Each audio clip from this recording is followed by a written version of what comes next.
Have you ever wondered why the cost of electric vehicles seems to be on the rise, especially those imported from China? As a budget-conscious EV driver, I was left scratching my head when I heard about the European Union's recent decisions regarding Chinese EV tariffs. It was once predicted that EVs would eventually match the affordability of uh, internal combustion engine cars.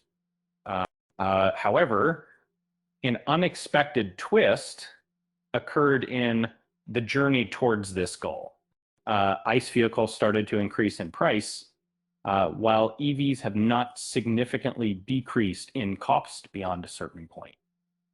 With one notable exception, Chinese electric cars.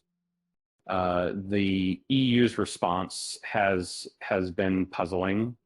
In an attempt to protect its costly and inefficient automobile manufacturing sector, the union is working against the very consumers who elected them by making efforts to increase the price of Chinese electric vehicles. And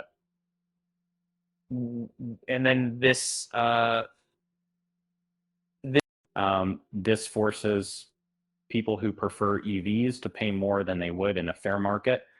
The nearly concluded tale of imposing additional taxes on electric vehicles from China may reach its conclusion soon. The EU is scheduled to make a decision on October 4th regarding the introduction of new competitive barriers and the extent to which they should be implemented,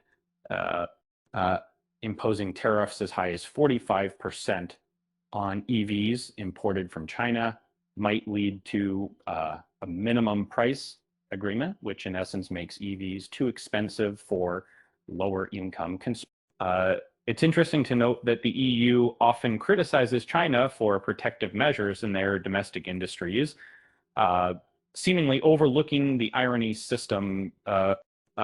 In this instance, China is being accused of providing state subsidies, a practice that when employed by nations like France with companies such as Renault seems acceptable.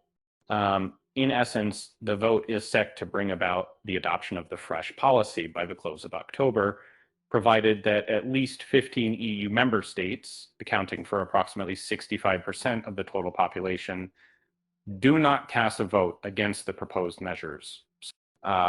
With that said, thanks for watching, and until next time.